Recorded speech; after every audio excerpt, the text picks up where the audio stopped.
Elden Ring might be a bad news for budget PC builds. This low-end PCs will face one question for sure, and that is, can it run Elden Ring? It may or may not. The minimum system requirement of Elden Ring states that it needs at least an i5-8400 and a GTX 1060 GPU and at least 12GB RAM, which is actually a high requirement since games like Horizon Forbidden West and God of War is asking for an i5 second generation only and a GTX 960 and 970 GPU, as I have a processor that is i5-3570, which is a third generation, and it has 4 core and 4 threads, where the minimum requirement CPU has 6 cores and 6 threads, meaning that we'll more likely to handle Elden Ring better in comparison. There's a reason CPU usage goes high when you are in an open world game. The CPU basically handles the enemy AI, the things that are going on at a specific time in the game, such as dynamic weather, then how the shadows will appear and stuff like game's calculations.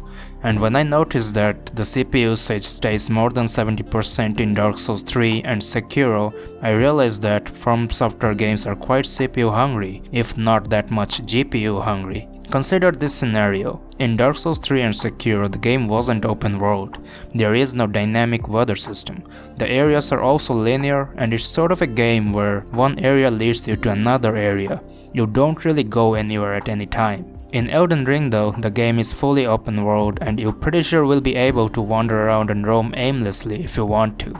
In some places in Dark Souls 3, I saw the CPU usage hitting 100, which makes it clear that Elden Ring will probably always hit 100% CPU usage when roaming around and will start to stutter when in combat mostly. Also, the enemies on your screen will matter. The more enemies there are, the more CPU your game will use. Plus there is a lot of environment variables, draw distance and things like that will hog your CPU. Your FPS will also matter. Did you know the more FPS your game delivers, the more CPU it uses? Well, the 1050 Ti of mine may be able to deliver 60 FPS on lower resolution and low settings. The CPU usage will make the game stutter. In Dark Souls 3 and Sekiro, if you set your graphics settings to low and high and compare the image quality, you will realize they don't have a huge difference.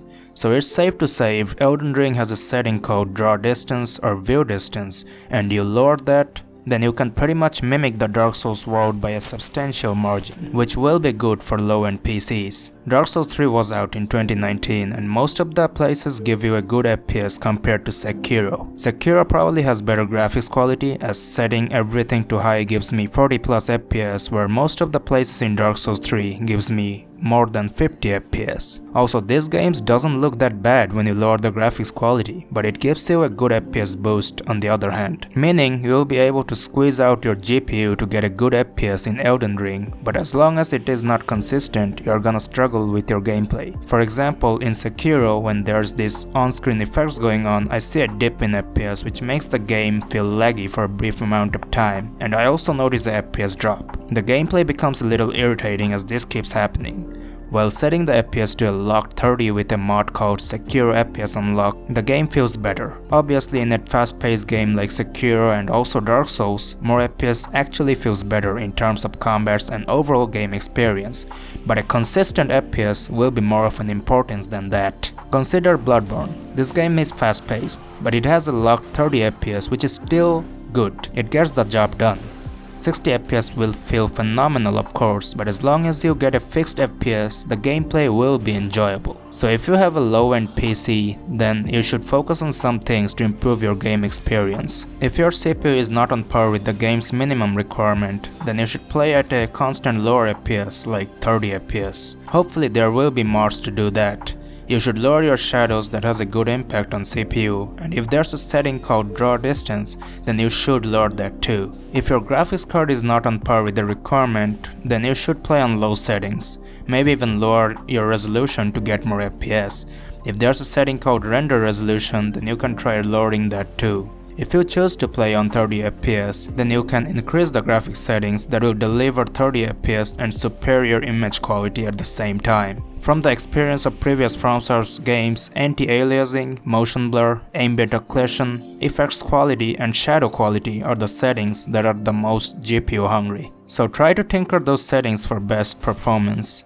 Motion blur is a bad setting in general, and it also takes away 2 to 3 FPS in FromSoft's games, so it's best to turn it off at all. The verdict of this video is, even if you squeeze out most of the FPS from tweaking your graphics settings, then you can still struggle on the CPU if that is not on par with the requirement. But let's just hope the optimization of the game is good, as this will make all PC players enjoy the game properly. And that's all for this video. Hopefully my budget PC will be able to run the game, and I also hope you can play the game well with what you have. Subscribe if this video gave you some hope, and I'll see you in the next one. Peace out.